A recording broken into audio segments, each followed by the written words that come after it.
Hi YouTube, it's Renee, and I'm taking a break from my California album to work on some Halloween cards that I thought I would share with you. I don't have a lot of Halloween stuff because my kids are older, they're both in college, and we're not really super big Halloween people. But I wanted to send some cards this year. My sister-in-law is in hospice, so I wanted to cheer her up a little bit.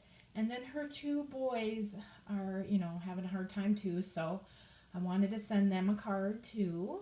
When I was little, my grandma used to send me a Halloween card or a Valentine and put a stick of gum in it or $1. And I thought I would put like $5 or something in the card. So anyway, I really don't have a lot of Halloween stuff.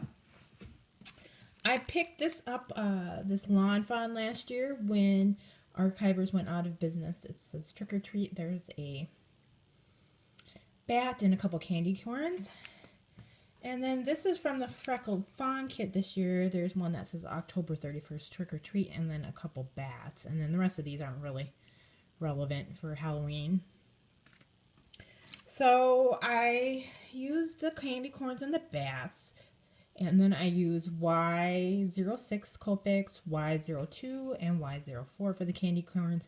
And then for the bats, you probably only see one. I used C3 and C5. This is just my practice candy corns. So I wanted to keep these really simple and fast. So here I just stamped the Trick or Treat in the background and layered and colored with the Copics.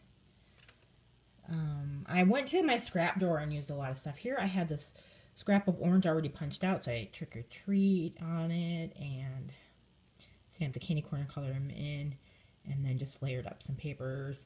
I used these card blanks from Michaels. And this one I just used the blank and stamped out all those candy corns. And that is a really old piece of basic gray black tie and a really old piece of orange ribbon. And that black and white polka dot I used over, was left over from my Vegas album, so I just used that. Pretty fast and easy card. Another one that this is old KI Memories paper, and I just stapled on orange ribbon and then tied a knot. And then that was a piece of orange scrap, I guess it's yellow, due to bug scrap. And then I just cut out the candy corns and put them on a piece of foam adhesive. And then here I just layered up some paper. The orange one is old die cuts with a view. And I like those circles were about the same size as that October 31st stamp. So I just stamped some of those on there where the circles were. And then again, stamped Trick or Treat, used a scallop punch, and then cut out some of the candy corns and dotted them on there. And then this is where I colored in the bats from the Lawn Fawn. And this one I just kind of kept blank. I think this was going to be for my nephew, and he's 2, so he won't really know. He'll just be excited to get mail. And then here's where I use those bats from the Freckled Fawn kit. And then here I had two scallop punches, and then I just kind of punched one out under the Trick or Treat. It really just barely fit, but like I said, this is for the kids, so it doesn't really matter. And then this one is, I have this die cut black piece. It's actually a border punch, and what I do in my scrap drawers is a lot of times I'll just punch out border pieces if I just have like scrap or something, and then maybe I'll use it on something. So this one I just stamped the bats all around the white card blank, layered it on some yellow that I had left over, and then that piece of border, and it kind of looked kind of old-timey and spooky. So these are all for my nieces and nephews. And then I thought I wanted to do one for my sister-in-law, but I was kind of running out of ideas. Sorry about that. That was my phone ringing. I have this little tiny drawer of Halloween stuff. So I had a little baggie with these little shapes from Target. I had part of a 6x6 pad.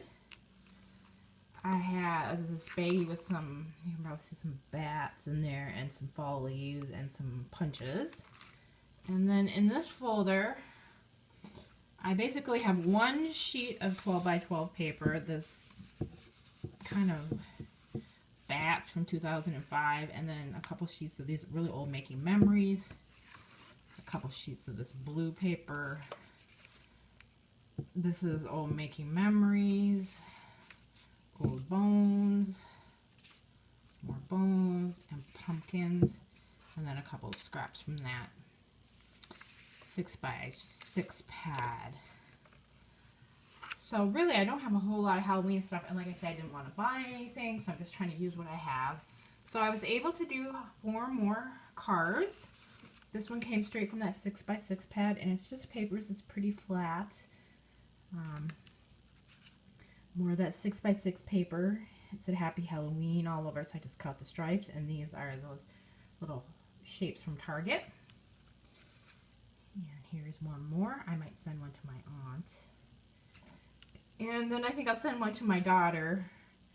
I mean, she just lives, I don't know, 10 miles away, and I saw her this weekend, but I think I'm going to send her this one. This one's probably my favorite of those 3 little Target shapes, and some of those